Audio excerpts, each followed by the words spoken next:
มึงดูเปิดผ้าไทยออกมึงดูเปิดเป็นอยู่บ่เป็นมือเขาแบบใดเด้นี่เนาะลูกเนาะชุกข้างในก่อนแล้วก็เปิดแบบนี้บ่ชุกไว้โอ้ยแม่บ่มีแห้งได้ลูกเอ้ยบ่ได้เบิ่งสิบอกนี่แบบได้นี่เบิ่งบ่ต้องเปิดปึ๊บนี่เด้โอ้บ่ได้ยากเนาะโอ้ยตายที่มันหนักกระดอกกระเดียนพี่น้องเอ้ยข้าว3กระสอบพี่น้องเอ้ยเนาะป้าโตคำว่าให้แม่อุตสาห์เบิดนี่สิกินเบิดสิบ่เนาะกินเบิดทันอยู่บ่ว่าจะให้แม่หมดเห็นว่าก็ชอบเดียวแล้วว่าลูก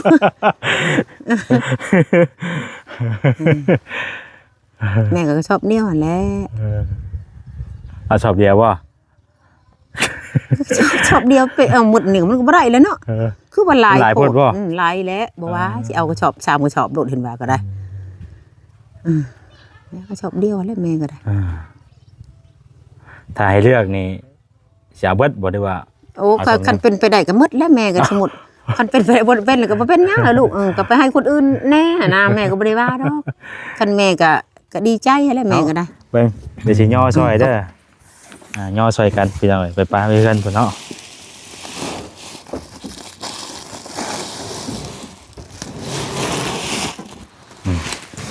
อึ๊บมาแม่ป่ะ50 โลแม่ตัวปลูกไว้ให้พูดแล้วก็หนักอยู่เนาะใส่แบบนี้ก็คือเนาะคือแบบนี้เนาะแม่ก็ได้ผู้ใหญ่เพิ่นแหละนี่ผู้ใหญ่เพิ่นได้ผักมานำเบาอันนี้เนาะมื้อนี้ทางบ่แสนซื้อเข้ามาให้แม่อุตสาเนาะก็บ่แม่นเงินบ่แสนดอกเป็นเงินผู้ใหญ่เพิ่นผู้เพิ่นเคยซอยเนาะแม่คำพูพร้อมด้วยครอบครัวที่บ่แสนซื้อเข้ามาให้มื้อนี้กับไข่มาม่าสิ้นหมูเด้อ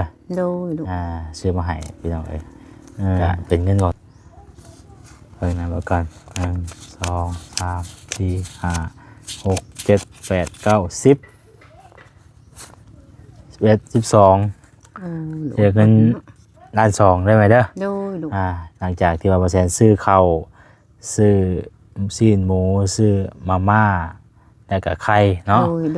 เดี๋ยวเงิน1,200,000 กีบพี่น้องเอ้ยเนาะทางบ่แสนก็จะมอบให้แม่อุตสาเอาไว้ใช้จ่ายในครอบครัวได้ไหมเด้อเป็นเงินของทางแม่คำพูโดยแม่คำพูเนาะแม่นผมเลยครอบครัวเนาะ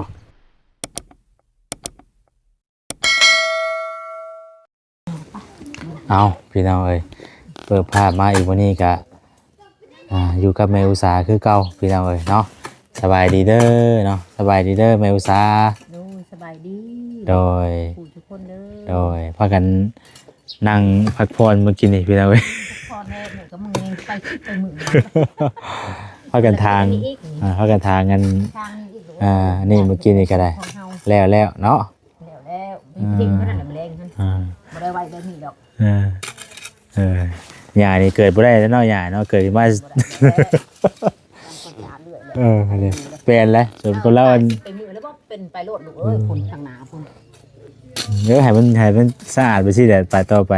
มาเพื่อนหน้าสิมันหญ้าท่วมเพื่อนบ่ให้อีกแล้วถ้าบ่มีแม่แน่นอนอยู่แล้วว่าแล้วเห็นเนาะแน่นอนเพื่อนอยู่แล้วก็เฮ็ดก็บอกแล้วเนาะบอกเลยว่าเพื่อนเอาเองเนาะเอาเลยไปทางนี้บัดนี้มื้อหน้าไปทางนั้นเนาะคนเลาะไปคนเลาะมานี่แหละแม่ก็ได้เอาไปได้เลาะน่ะก็ใช้รถท้ายรถด้วยก็ดึงได้บ่วันที่วันเสาร์ก็ให้ลูกจับเลาะหั่นไปส่งแล้วก็มาส่งลูกบัดนี้แม่ก็อยู่พ้นบัดนี้นั่นนะระวังเด้เวลาเอาไปทางอื่นทางไกลย่านรถย่านล่างนั่นแหละถนนหนทางอย่ามันไปก่อรถโดยค่อยไปได้ลูกค่อยไปแบบว่าจุดตอนเช้าเนาะมันรถหลายแม่ก็บ่ไปสิไปประมาณ9:00 น9:00 นเช้าอันนี้รถบิดแน่เลยเด้โดยแนวนั้นเบิ่งใส่มันไม่นะโอเคแบบบิดแล้วก็ไปซะนะแม่บ่ไปได้แต่เช้าแม่ย่านรถหลายเด้บัดตอนแรกแม่ก็เอาเลาะมาแม่ก็มาตอนอัน4:00 น 5:00 นบ่เขาเลิกการหลายเด้อย่างนั้นไปสายพี่น้องเอ้ยเนาะมื้อนี้ก็ทางบ่แสนซื้อข้าวพี่น้องเอ้ยเนาะซื้อข้าวมาให้แม่อุตสาเนาะ มีทางผู้ใหญ่เพิ่นฝากเงินมาให้นั่นแหละพี่น้องเอ้ยซื้อข้าวซื้อน้ำมาให้เพิ่นมื้อนี้อยู่ในกินนั่นแหละไปเอาไปคนเอาเครื่องแม่ โดยลูก ข้าวย่างอยู่บ่ข้าวเปอร์เซ็นต์ ย่างอยู่ลูก ซื้อมารอบก่อนนั่นได้ ย่างอยู่เพราะว่าแม่ชื่ออยู่เรื่อยอยู่เทื่อละ5โลเทื่อละ4โลจ้ะนะ ก็บ่ได้ปล่อยมันเบิดคักเนาะ โดยย่างอยู่ย่างทังนึงลูก บ่ ทังย่างคู่นึงนะคู่ชีเด้นั่นแหละและเขาเจ้าแม่ก็ชื่ออยู่หั่นเด้ลงไปเฮ็ดทานช่องเทื่อหั่นแหละอยู่พุ่นนั่นแหละช่องเทื่อคายหั่นแหละ ได้ ชื่อแบบนั้นแล้วเฮ็ดได้บ่ชื่อกับลูกก็เนาะกินอยู่เรื่อย วันตาก่อน บ่ได้ได้แม่กลางกันเด้อนี่เด้อกลางรถซะก่อนกลางรถซะก่อน ขังรถบ่ แม่นนี่แดดเด้แดดบ่ได้ ถนอมขนาดเด้เนาะ เปื้อนได้บ่ได้ล้างอยู่บ่ได้ล้างหั่นนี่จักมื้อก่อนลูก ยังใหม่ตลอดเลย เปื้อนหมดนั่นนี่ยาและทำมาหากินอดนั่นแหละเฮ็ดได้ ยังใหม่ตลอดเลยเนาะ แม่ก็สิตอกประตูนี่แมลงมันเพลแล้วหั่นเพลแล้วลูกเอ้ย เอ้าเว้ย ให้ได้มันออกจากกันบ่ได้ตอกแล้วเทื่อนึงแล้วมันบ่อยู่มันเด็กน้อยมันงัดไปงัดมาเด้แล้วแม่สิตอกแมลงไปยืมมันคนตีเพิ่นก่อน ทางตอกไม้ เฮ็ดไม้ตอกไม้ ลองเปิดผมดูเปิดผ้าท้ายออกผมดูเปิดเป็นอยู่บ่ ถึงมือเข้าแบบใดเด้นี่เนาะลูกเนาะ ชุกข้างในก่อนแล้วก็เปิด แบบนี้บ่ ชุกไว้ โอ้ยแม่บ่มีแห้งได้ลูกเอ้ยบ่ได้บ่ได้ เบิ่งสิบอกนี่ แบบได้นี่ เบิ่งบ่ต้องเปิดปึ๊บนี่เด้ โอ้บ่ได้ยากเนาะโอ้ยตายที่มันหนักดอกกระเดียน เท่าพี่น้องเอ้ยข้าว3กระสอบพี่น้องเอ้ยเนาะป้าโตคำว่าให้แม่อุตสาห์เบิดนี่สิกินเบิดสิบ่เนาะกินเบิดทันอยู่บ่ บ่ว่าจะให้แม่หมดเห็นว่าก็ชอบเดียวแล้วว่าลูก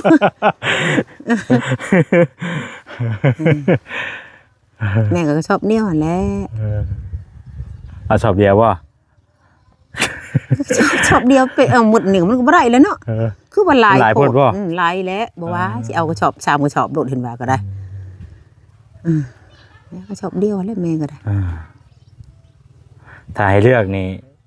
สิเอาเบิดบ่ได้ว่า โอ้คันเป็นไปได้ก็หมดแล้วแม่ก็สมมุติคันเป็นไปได้บ่เป็นก็บ่เป็นหยังล่ะลูกก็ไปให้คนอื่นแน่นะแม่ก็บ่ได้ว่าดอกคันแม่ก็ดีใจแล้วแม่ก็ได้ก็บ่ว่าสิแม่หมดเห็นว่าก็ชามเป่าลดหลายแท้ๆตกเป็นเงินจะว่าเท่าไหร่ลูกเอ้ย2 ล้านเป็น2 ล้านปลดป้ายไปแล้วอันนี้ เอามันฮอดแลดได้พี่น้องเอ้ยเนาะเฮาสิ โดย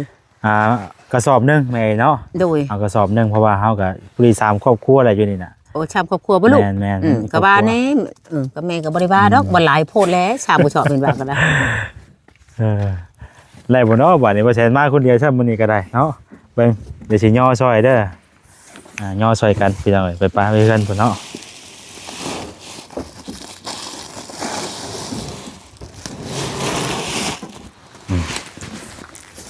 มาแม่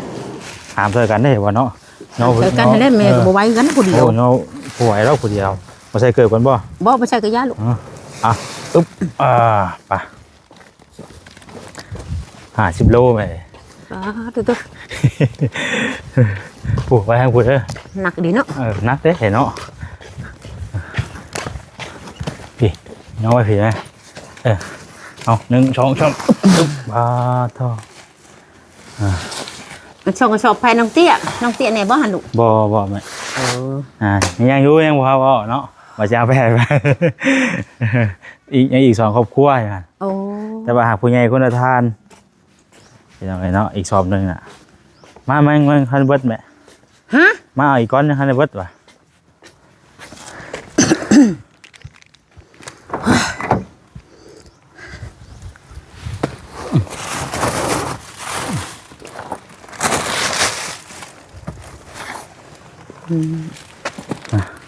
ไข่ โดย มาม่าแคทนึงแล้วก็ไข่แล้วก็มีสิ้นหมูอีกโลนึง ชิ้นหมูอีกเนาะลูก เอาเว้ยยังเนาะคือเข้าตอนได้ มีวัดบ่ เข้าได้ตอนนั้นเข้านั่นพูอะไรอย่างเอาซื้อสิ้นหมูโลนึงไปยังไง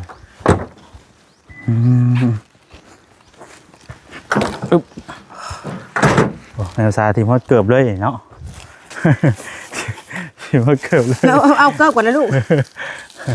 แม่ก็ได้ จะห่อนเลยพี่น้องเลยเนาะ แม่เอาเกิบซะก่อนทิม บ่ เอา ใช่ เกิ เหมือนคือฮ้อนใช่ไหม ดีใจได้เข่าก็ได้ เอาเกิบเด้อ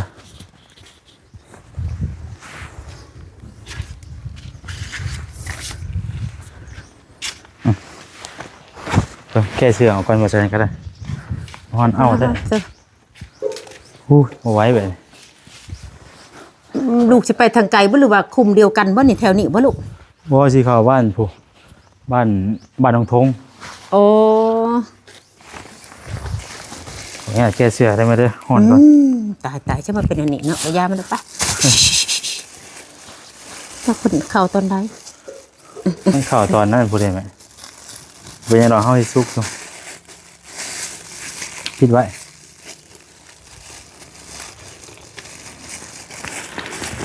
นั่นแหละเสาเมมามื้อนั่นแหละมื้อนั้นแหละมื้อชื่นนี่บ่มาแต่พุ่นนะมาแต่เฮ็ดทานนั่นแหละเสาเมมาถ่ายให้เด้นางเมนะ อ๋อ มื้อนั้นแหละคนเลาะคนยังมายังบ่ได้เมียน ไม่ใช่ มื้อชื่นนี่แหละเมนี่แหละเมไม้นี่แหละ มีไม้ เสาไอ้นอกนี่แหละแม่กำลังมามื้อนะแต่ ภาพมันอยาก มื้อชื่นนี่แม่มาปีนนะ จ้ะพี่น้องเอ้ยเนาะภาพมันอยากพองามเลยไปนั่งอยู่พุ่นปะโอ้โห เออจะพุ่นอันนี้ได้ฉัน อันนี้กับป้านี่แหละเอามอบให้เลยเด้ เออ มันภาพมันบ่อยากงาม บักช่างมันบ่กินมันอันนี้ เอาไว้ตู้เย็นเลยเอาตู้เย็นได้เลยเอาไว้ตู้เย็นได้เลยเอาพี่น้องเลยโธ่ ย่อเข่าซอยไปอุตสาห์มากินอีกอะฮ้อน นี่สิแหละบ่มีไผมานำแล้วลูกเนาะ อ่ะ ก็ย่าแม่ก็ย่อแล้ว ได้อยู่ บ่เป็นหยังดอก ให้อยู่มันใกล้ไปสินะย่อได้อยู่ ไก่แน่ก็คือว่าใช้เลาะเนาะ อ่า มันมีเลาะก็ได้ ใช่แล้ว บ่มี ได้ ก็ยืมเอานั่นแหละสมมุตินะบ่มีเลาะ เป็นยังดอกเป็นยังไงเนาะ ยังว่าไอ้ต้นแหละคือแม่ก็ได้ไปบ่ได้กินก็ได้ ชีวิตให้ได้ซั่น ช่าง อยากบ่ช่างก็ ชื่อ แต่ล ว่า งไปพุ่นก็หมด90,000ชื่อชิ้นหมูนะช่องเธอชื่อเด้ ขายฐานมันกับได้5,000ปลายนึงก็ชื่อชิ้นหมู50,000ให้เพิ่นกับชุม บ่ 2คนนั่นนะจิมีจะมั่มนะแม่ก็กลับไปอีกเนี่ยมาวันนี้ก็ชื่อซะ40,000นั่นเด้ที่แชร์ตู้ไว้นั่นน่ะ บ่ได้กินบ่มีก็พอได้ กินด้วย ซื้อไอ้พอได้ล้วนเนาะ โดยแล้วก็ข้าวเจ้าแน่นี่5โลไม่ซื้อนะจะกินผัดเด้เฮ็ดข้าวผัดนั่นนะคิดอยากนั้นแล้วยังไข่ว่าแมลงสิไปชื่อไข่ไก่ช่องน้อยว่าซั่นคิดในใจนะในมื้อนี้นั่นชื่อช่องน้อยแหละ บ่ได้สิซื้อเป็นแพงไงเนาะ บ่มันหลายอันนี้บ่ได้เพราะว่าหน่วย 3,000ด้วย เงินบ่จุบบ่ 3,000บ่จุบก็เอาไว้แน่แล้วบัดเสียค่าน้ำค่าหยังอีกเด้เงินก็ได้จังซั่นนะ ซื้อกาแฟกาไฟ โดย อะไรก็ นั้น ที่ซื้อหลายก็เอาเงินไปใช้ในอื่นนำ โด เนาะ ยเงินบ่หลวงบ่หลาย จัง ซั่นชื่อช่องหน่วยก็พอแล้วว่าทุบเจียวกระเทียมก็หอมแล้ว บ่ได้กินเนาะ โดย ลูกเต้าก็หาอยู่หากินน้ำซอยกันนั่นแหละ หาคุดจิรอนั่นแหละวันอาทิตย์วันเสาร์นั่นลูกนั่น ยัง มื้อนั้นก็ได้ จิรอ 100,000มัน จิรอ ก็ได้ ยัง จิร มี อ บ่เดี๋ยวนี้ก็ ยังมีอยู่ดอกลูกคันไปมื้ออื่นมื้อฮื้อนี่ว่าสิไปขุดจิรอได้ว่าสิไปหาพื้นบ่คิดผู้เดียวจะขุดจิรอจะบ่ว่าได้อยู่จิรอก็ได้ไปไกลแล้ว พอ 3 ได้ หลัก กิน พุ่นได้ แต่ย่ามนี่แหละสักหน่อยก็บ่มีแล้ บ่ ว มีแล้วเดือนหน้าน่ะมืดจิรอ เบิ่นแล้วมันเพราะว่า แต่ว่าฝนมันก็ตกดีแล้วเนาะตกอยู่บ่แถวนี้ก็ โอ้ยบ่ให้เว้าจัก ก่อนนี่ได้ จัก มันบอกนี่ไม่ก่อนแล้วมันดังคั่วๆกันนะ จักแล้วมื้อนั้นเต็มหมดน้ำลูกว่าแต่แม่อยู่พุ่นแม่นั่นน่ะ โถมีแต่บอกลูกว่าปิดเด้อประตูอิหยังหั่นนะ บ่ให้อิหยังลูกเอ้ยปิดไว้ว่าบ่ต้องเปิดว่ามันตีแล้ว มันหักมันเพแล้วก็มันบ่งามเด้ว่ามันบ่เฮือดดินบ่ว่าประตูบ่ว่าเพซะจังมันบ่ได้ว่าแพงแท้ลูกเอ้ยว่า มันเพแล้วว่าจังได๋สิบ่มีเงินซื้อใช้อีกได้เนาะ บ่แล้วเพบ่ก็แล้วแบบนั้นแหละมันก็ได้ได้บาดนี้ 700,000บ่ได้ดิ โดยแม่นแล้วลูกบ่ไหวแล้ว เราได้ถือได้พี่เราเลยเนาะชื่อสีโอท้ายอีกว่าดิ ตัวนี้กันนี่หั่น แต่ว่างได้เห็นเนาะมวยมันนั่นแหละมันเทมันแตกมากอะไร ก็ เงี้ บ่เป็น ย หยังลูกก็อีหลีปิดไว้อีหยังก็ได้บ่ชนิด ได้เชื่อไหมแต่บาดนี้เนาะ แล้วก็ใช่แบบนี้แหละลูก ใส่แบบนี้ก็คือเนาะคือแบบนี้เนาะ แม่ก็ได้ผู้ใหญ่เพิ่นแหละนี่ผู้ใหญ่เพิ่นได้ผักมันเบาอันเบาลีเด้เบาลีเห็นตัวหาเดือนขึ้นหลังนั่นนะผักน้ำเสียวหลาได้นี่นางหลานทงนึง1หลานนี่นะเสียวหั่นแล้วแม่อุชาช่องทงนี่เพิ่นผักนั่นนะผู้หลักผู้ใหญ่เพิ่นยังว่าสาธุ โดย ได้ย้อนช้อนทาน ขาดแล้วบ่เสื้อตัวสีนั่น ยังลูกชักไว้อยู่หั่นดิถนอมใบให้เด้หันเด้ โอ้ยดอยว่าขายไปได้แล้ว ยังบ่ได้ขาด เอาใส่พี่น้อยเนาะก็ยังหลายเฮาก็สิ หรือแม่ก็ได้ สิเอาเงินให้ แพงอีหยังก็ได้รถสิล้างรถมื้อนี้ก็ได้แม่ก็ได้ในนั้น ทางรถบ่ ล้างรถแล้วมื้อนี้ เอาพี่น้อยเนาะมื้อนี้ทางบ่แสนซื้อข้าวมาให้แม่อุตสาเนาะก็บ่แม่นเงินบ่แสนดอกเป็นเงินผู้ใหญ่เพิ่นผู้เพิ่นเคยซอยเนาะแม่คำพูพร้อมด้วยครอบครัวที่บ่แสนซื้อข้าวมาให้มื้อนี้กับ โดยลูก ไข่มาม่าสิ้นหมูเด้อ โดยลูก ซื้อมาให้พี่น้องเอ้ยก็เป็นเงินของทางแม่คำพูพร้อมด้วยครอบครัวเป็นฝากมาชดซอยพี่น้องเอ้ยเนาะอันนี้ห่วยอย่างไรซื้อเขียนซื้อไว้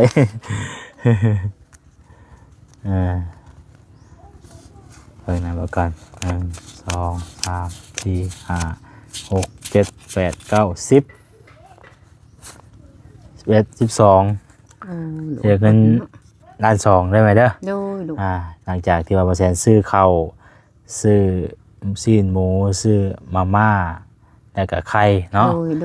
ดี๋ยวเงิน1,200,000 กีบพี่น้องเอ้ยเนาะทางแสนก็จะมอบให้แม่อุตสาเอาไว้ใส่ใจายในครอบครัว โดย ได้ไหมเด้อ โดยลูก เป็นเงินของทางแม่คำพู โดยแม่คำพูเนาะ แม่นผมเลยครอบครัว โดย เนาะเอาอวยพรในทางแม่เพิ่นแน่เนาะโดย ใส่ถุงเสื้อไว้เด้อนี่แม่ ใส่เสื้อเนาะ ใส่ถุงมาเลยได้เห็นว่าเนาะช่วงนั้นผู้ชายจับขึ้นมาคือเก่าเด้ บ่ลูกเอาดอกแม่ก็บ่เคยเอาเนาะ เอาหยอกไว้แล้ว อวยพรเพิ่นเนาะ โดย ขอบคุณขอบบุญเพิ่นน่ะนะ เพิ่นก้อนกรุ๊ปน่ะเนาะโอ้ย ปกก็จ้าถูกเด้อแม่เด้อแม่ยังก็ลืมเลยแม่ แม่คำพู แม่คำพู โดย ขอบุญขอบคุณเด้อแม่เอ้ยที่ว่าได้ก็มาชดเชยลูกมื้อนี้ก็ขอให้อยู่ดีมีแห้งสุขภาพแข็งแรงนะแม่เด้อแม่พอปรารถนาจริงได้พร้อมครอบครัวเนาะที่เบิ่งแม่อุชาก็ขอให้แม่ได้สิ่งนั้นสาธุให้นอนหลับพันดีได้แม่เด้อให้อยู่ดีมีแห้งสุขภาพแข็งแรงนะแม่เด้อ โดย ให้โชคให้ลาบตลอดไปแม่เอ้ยลาบลื่นไปหมดหนาเด้อไปใช้มาใช้ให้ปลอดภัยแม่เอ้ยให้โชคให้ลาบตลอดไปให้หุงเฮืองเจริญไปหมดหนาแม่เอ้ยยังไงก็ได้กินย้อนชั้นทานแม่ก็ขอให้อยู่ดีมีแห้งตลอดไปสาธุตะบุญตะคุณคน ถูกเนาะ คนเป็นหมโพหมใส่ลูกเต่ากันเลยเด้อลูกเต่าคือกันเด้อแม่บ่แซนเด้ โด อย แม่ ให้ลูกนี่อยู่ดีมีแห้งลูกเอ้ยสุขภาพแข็งแรง โดย ให้ไปใช้มาใช้ให้ปลอดภัยลูกให้มีผู้เบิ่งผู้ยังตลอดไปเด้อลูกเด้อคือแม่อุชา สา เด้อ ธุเนาะ ได้ก็ โด ได้ ย ไปนี่แหละมาหาแม่ตลอดปีใดเดือนใดก็ลูกเอ้ยแต่วางหันจนฮอดจะบันมื้อนี้ลูกเอ้ยจังว่าแม่ก็ยังว่าอยู่เฮ็ดจังได๋ เนาะ อันนี้เพิ่นก็อีตนชงชัน คือว่าแล้วแต่เฮา ก็คิดฮอดคิดถึงเพิ่นเนาะก็ทุกท่านนั่นแหละแม่ก็บ่ลืมบุญคุณเพิ่นจังไดก็ได้คือเพิ่นเนาะแม่แก้วสุขสวรรค์เนาะแม่ก็บ่ได้ลืมเพิ่นดอก ก็บ่ได้ลืมเด้ลูกเพิ่นตลอดไปเด้ตลอดเพิ่นหันตลอดอันนี้คือว่าแม่เพิ่นนี่ก็คือว่าแม่หากะฮู้จักเนาะลูกเนาะหากะมาแล้วว่าเพิ่นนี่เนาะแม่บ่เคยเห็นเด้บ่เคยได้ยินชื่อเพิ่นน่ะนะ บ่ แม่นี่บ่ได้ลูกเอ้ยให้เพิ่นอยู่ดีมีแห้งอีกว่าซาถูกเด้อแม่เด้อ เคยอยู่ได้แม่มันเคยอยู่ได้แม่ เอ้าแม่ลืมบ่ได้บ่เนี่ยเหรอ นอกตัวนี้ไม่ใช่ล่ะ โอ้ มันจะเฮือน คือว่าแล้วแม่ก็เฒ่าแล้วลืมแล้วอันนี้หั่น อืม ลืมแล้วลูกเอ้ย อืม เนาะลูกเนาะแต่อยู่กกทันพุ่นแล้วว่าเพิ่นมันบ่ตอนแม่อยู่กกทันเนาะ ย่านแม่นอยู่แม่ มันลืมแล้วเพราะว่าแม่ที่ปีกายปีนึง ว่ามันโดน ปีกายโดนแล้ว เพราะว่าทั้งแม่เพิ่นก็บ่ได้คอยติดต่อมาว่าแสน โอ้ ปานใดเพิ่นก็เป็นปีแล้วเจ้าครบรอบปีแล้ว โดยแม่แล้วลูกเป็นปีปลายแล้วไป ครบรอบปีแล้วล่ะทางแม่เพิ่นบ่ได้ติดต่อมาเพิ่นก็โอ้ก็ ได้ยินอยู่แบบลืมแน่ลืมชื่อได้แน่หั่นนะจันนะเพิ่นน่ะนะ แม่คำพูก็จักแม่นหยังแน่แหละบ่แสนซื้อมาให้ตอนนั้นก็ลืมแหละพี่น้องอาจจะส่วนหลายก็เป็นข้าวนั่นแหละเนาะ กับของอยู่ของกินลูกเนาะเป็นไข่เป็นหยังแหละวางหันอยู่พุ่นน่ะกับเงินลูกเอ้ยแม่นอยู่ บางทีแล้วมันก็ล้นนานแหละพี่น้อง ก็ เนาะ คือว่าแหละเพิ่นก็เบิ่งตลอดเนาะลูกเนาะ แม่ ก็คิดจะเพิ่นก็คือว่ามันเฮิงแล้วเนาะ อ่า ก็ว่าทำมาหากินไปหั่นนะ อ่า ดิฉันคือแม่ก็เฮือนซ่านก็ทอแต่ว่าเงินเนาะ โดย แม่ก็หาแว้นมันแหละเฮ็ดได้ลูกเอ้ยชีวิตเฮ็ดได้ คือเฮือนคือชาติเนี่ยก็หลายท่านพี่น้องเนาะก็ หลักๆก็คือแม่ยายตาเตือนเนาะแต่ว่า แบบหลักๆค่ะนะ หลักๆคือแม่ยายตา ค่ะ บัดนี้ก็มีผู้ให ก็ ญ่ โลเนาะก็แม่ป้าช่องแม่ป้าหั่น หลายๆท่านเพิ่นซอยเข้ามา ลายอยู่ลูกแม่ลาย ในช่วงนั้นเฮาก็แจ้งอยู่ โดย พี่น้องะ ผู้หนักแน่น ว่ามี ก็หนักแน่นเนาะลูกเนาะมีตาเพิ่นแหละจังว่าซาถูกให้ดีมีแฮง ถือว่าได้เงินงามแหละแมวสา โด เนาะ ยลูก ใหญ่ อยู่ลูกว่ากินฮอดเลยเห็นแล้วว่าไปแล้วไม่กินฮอดได้16มื้ออยู่พุ่นหลักเก่าหลัก10บ่อนเก่าว่าหั่นนะก็กินฮอดแล้วทางนี้บ่กินฮอดจังได้หั่นนะอยู่ปะลูก2คนว่าก็ความว่าอยากกินนะลูกเอ้ยเห็นได้10กว่ามื้อบ่ได้อยู่เรือนเนาะ ไปหั่นแหละ 10 กว่ามื้อเนาะ 10กว่ามื้อแล้วแม่มาจอบอยู่ตอนแรกลูกแล้วจอบก็ไปอีกบัด เรา นี้ บ่ได้นอนอยู่นี้เนาะ บ่ได้นอนมีแต่ลูกเมื่อบอกลูกว่าลูกเอ้ยเบิ่งดีๆเด้อเฮือนซ่านหั่นนะประตูอีหยังก็ปิดแม่ว่าเดี๋ยวนี้คันมันลมพัดแล้วมันตกมันแตกแล้วลูกเอ้ยบ่มีแล้วบ่มีปัญญาแล้วแม่ว่าเดี๋ยวนี้ หักสาวเฮา รั เนาะ ก เพิ่น ษา สิได้ เอา เนาะ เพิ่นเฮ็ดให้แล้วแม่ว่าเดี๋ยวนี้ลูกเอ้ยก็มาหมัดมายั้งแล้วแม่ก็เบิ่งแล้วลูกว่าก็ยังบ่เจ็บใจแม่มาคือเก่าลูกเอ้ยนี่ตอนแรง6 โมงแม่ก็กลับไปได้แม่ยานแม่เป็นห่วงประตูเลยเด้ เพื่อสิได้เฮือนเนาะมันบ่แม่นง่าย โอ้ยมันธรรมดาลูกก็ลำบากเท่าใดลูกเอ้ย ๆแต่ขนาดลูกเองก็ยังเฮ็ดบ่ได้ซำนี้แหละ เพื่อสิได้แม่นบอกแม่ลูกก็พอแห้งเป็นจะพันบุญมาอยู่พอปานนั้น7 โมงก็ยังอยู่8 โมงก็ยังอยู่ ยังบ่สามารถเฮ็ดไรขนาดนี้ใช่นะ โดย เฉพาะตัวลูกเองนะ อันนี้เฮ็ดได้เนาะลูกเนาะ เอ้าบ่เงินอยู่นี่บ่ได้น้อยได้พี่น้อยเนาะประมาณ 3-4 แสนพุ่นจ้ะเฮ็ดเฮือนแม่น โดยแม่แล้ว ว่านั้นพุ่นใด บ่มีปัญญาหนูเลยแล้วแม่นั่นแหละ ประมาณ3-4 แสนบ่ได้น้อยได้พี่น้อยเนาะ อันนี้เพิ่นเฮ็ดให้แล้วรักษาเอาแม่นี่ น ไปใช้มาใช้ก็กินฮอดคิดถึงคือเก่าลูกเอ้ย มาสบายดีปุลุงดูไป สบายดี สบายดี ลูก ปะลุงกันปะ สบายดีเพิ่นนะ ไป ตุยนุ้ยนะหั่นตุยนุ้ยสบายดีตะลู เอ้ ก ยคืออายแท้สบายดีปุ ส ลุง บาย ไป ดีลูก ไป สบายดีเพิ่น ไป ติ ปุ ลู ลุ ก งไว้ อยากสบายนะหั่นตุยนุ้ยจังได๋สบายดีป้าลุงแล้วอย่างน้อยนี่แม่ไปใช้ลูก แม่ไปใช้ เอาออกไปเรียกแม่ไปเรียก แม่ไปเวียกบ่ ไม่ได้อยู่แล้วนางคิดนั่นไปเฮ็ด สบายดี กิน ปะลุง เทื่อก็ได้ สบายดีปุลุงเนาะจุ๊ได้เข้าโรงเรียนบ่เข้าอยู่เข้าปอใดปอ2อ่านเป็นนะบ่เขียนชื่อว่าได้เป็นบ่เขียนชื่อว่าเป็นบ่ เราไม่ได้ชื่อต้มขนมมาจากมื้อนี้ก็ได้บ่ได้เตรียมมาพี่น้องเนาะบ่มีหยังติดไม้ติดมือมาแล้วมีแต่บ่ได้ซื้อขนมมามื้อนี้เนาะให้เบิ่งก่อนจะเอาเงินให้เนาะตัวหน่อยพอได้ไปซื้อขนมกินเด้ออืม บ่ได้ไปโรงเรียนเฮ้ยเดี๋ยวจะมั่งบ่ได้ไปมื้ออื่นไปแล้วจะมั่งยันเลยลูกเอ้ยลูกไปลูกอ่ะเพื่อสิได้ก็พอแห้ง บ่ฮะอยู่อยู่เรียนอยู่เนาะบ่ได้เข้าโรงเรียนบ่เข้าอยู่อ่า แม่ว่าโอ้ยลูกไปทางใดเด้ก็ไปแล้วเห็นจะมาบ้านมาในนี่ได้แม่ว่าซั่นไอ้แซนหั่นมันบ่ลูกคนนึงแล้วว่าเพื่อนน้องเตี้ยว่าซั่นเออน้องเตี้ย โดย โอ้ว่ะก็อยาก ไปใช้ได้ไหมเด้อทางลูกเองกาจี โดย เดี๋ยวสิไปเวียกต่อก่อนเพราะว่ายังอีก2-3หม่อง2หม่อง โดยลูก เพราะว่ายังเข้า2สอบเด้อ โดยลูกบ่ได้แม่นบ้านเฮาเนาะ แล้วทีนี้เข้าไปเมื่อวานใส่บุญนี่เอาไปเมื่อวานใส่บุญนี่แล้วก็สิไป ใส่ บ้าน บุญตัวนี้ แม่นตัวนี้ตัวบ้านหนองทงนี่เด้ โอ้ใส่บุญแต่บางหันเนาะ เลยที่เข้าไปหันแหละเนาะ โดยลูกไก่เติบนะหั อย่าง น ใดกระทั่งบ่แซนก็ขอบคุณทางแม่กำพูเนาะ โดย หลายๆพร้อมด้วยครอบครัวเด้อแม่เด้อที่ยังเบิ่งยังแยงเนาะซื้อข้าวซื้อน้ำมาให้ทางแม่อุตสาห์ โดย ไว้ทางแม่อยู่ดีมีแห้งเด้อเนาะสุขภาพร่างกายแข็งแรงเนาะอายุมันยืนยาว โดยลูก มีความสุขความเจริญเด้อสุขภาพเข้มแข็งเนาะอยู่ดีมีแห้งพร้อมด้วยครอบครัวเด้อแม่เด้อเนาะอยู่ดีมีแห้งสาธุเนาะทางบ่แซนก็จะได้ขอตัวกลับแล้วเนาะบ่ให้กลับไปเวียกต่อ โดยลูก เอาอยู่ดี พอ มีแห้ แห้ ง งอีกไปผลลูกบักไก่นี้ เอาอยู่ดีมีแห้งได้ไปเด้อ โอ้ย วันหน้าวันไหนทุกก็จะเป็นมาเยี่ยมมายามไม่มีแต่ว่าเนาะประพฤติตัวดีเฮ็ดดีทำดีเนาะมันก็จะดีพี่น้องเนาะคือทางผู้รักผู้ใหญ่เพิ่นก็สิเบิ่งเฮาถ้าว่าเฮาเฮ็ดบ่ดีเพิ่นก็เบิ่งกำลังใจอยากซอยคือว่าอะไรพี่น้องเนาะแต่ว่าเฮาเฮ็ดดีทำดีก็เพิ่นก็ยังเบิ่งยังแย่งอยู่ซิแท้นี่เนาะยังว่าคุมดีเฮานี่แหละแม่เอ้ยเพิ่นจังเบิ่งจังแย่งแต่ว่าเฮาเฮ็ดตัวบ่ดีนั่นนี่ก็คือสิบ่มีผู้ใดเบิ่งเฮาแล้วบัดนี้เนาะอันนี้ก็ยังว่าเพิ่นส่งงานช่วงนี้มายามขาดเคินก็พอได้บรรเทาไปเป็นบ่แหละ โด แม่ ยลูกแม่แล้ว ประมาณ ก็ นั้น บ่ แห ป ละ ระมาทเพิ่นลูกเอ้ย แม่ ปกติทานเพิ่น แต่ปีใดนะลูกเนาะหลายพาหลายปีเพิ่นก็เบิ่งชาติใดก็ยังว่าสาธุให้เพิ่นอยู่ดีมีแรงเจริญไปหมดน่ะทุกผู้ทุกคนสา